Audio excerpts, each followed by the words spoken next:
প্রিয় ছাত্রছাত্রী, তোমরা যারা বিভিন্ন শ্রেণীতে পড়াশুনো করছো, সেই সঙ্গে যে সমস্ত স্টুডেন্ট বিভিন্ন কম্পিটিটিভ এক্সামে অংশ নিচ্ছ, তাদের ক্ষেত্রে আজকের এই ভিডিওতে তোমাদেরকে আজকে আমি ভূগোল সাবজেক্ট থেকে কয়েকটি এমসিকিউ করে দেখাচ্ছি। দেখো, পৃথিবীর মেরু ব্যাস ও নিরক্ষীয় ব্যাসের মধ্যে পার্থক্য কত?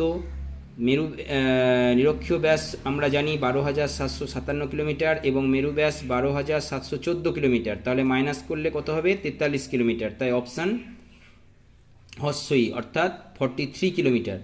অপশানগুলো তোমরা দেখতে পাচ্ছ, আমি বলছি না, জাস্ট আনসারটা তোমাদেরকে আমি বলে দিচ্ছি। বেডফোর্ড খালের পরীক্ষা করেন, অপশানগুলো দেখে নাও। ঠিক আছে, এটার উত্তর হবে ওয়ালেস, তাই না? নেক্সট হচ্ছে ওয়াসেল, হয়ে গেছে, এটা ওয়ালেস হবে। তারপরে নেক্সট হচ্ছে পৃথিবীর আবর্তন বেগ বেশি, এটা তোমার হবে, দেখে নাও অপশানগুলো।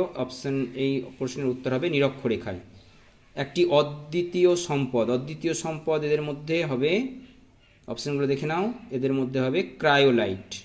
নেক্সট, একটি মানবীয় সম্পদ, এটা মানবীয় দেখতে পাচ্ছ নিশ্চয়, এটা হবে মানবীয় সম্পদ। এই অপশানগুলো দেখে নাও, এই অপশানগুলোর মধ্যে হবে শ্রম শক্তি।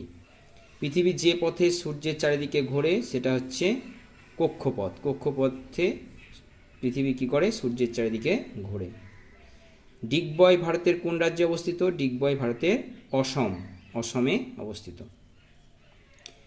কোরিওলিস বলের প্রভাবে উত্তর গোলার্ধের বায়ু বাম দিকে বেঁকে যায়, এটা কিন্তু ফলস, এটা হবে ডান দিকে।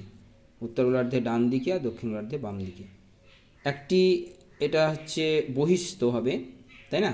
এটা বহিস্থ হয়ে গেছে, এটা বহিস্থ গ্রহ হচ্ছে বৃহস্পতি, এটা কিন্তু ঠিক, তাই না? কারণ বৃহস্পতি হচ্ছে সবচেয়ে বড়, তার মানে পৃথিবীর থেকে যেহেতু বড়, সেই জন্য এটাকে বহিস্থ গ্রহ বলা হচ্ছে। আর কয়লা উত্তোলনে ভারতের প্রথম হচ্ছে উড়িষ্যা রাজ্য, তাই না? আচ্ছা, তারপরে এখানে দেখো, ভারতের বৃহত্তম লিগনাইট খনি, এটা কোথায় রয়েছে? নেভেলিতে, তাই না? আর সম্পদ কোনটাকে বলা হয়?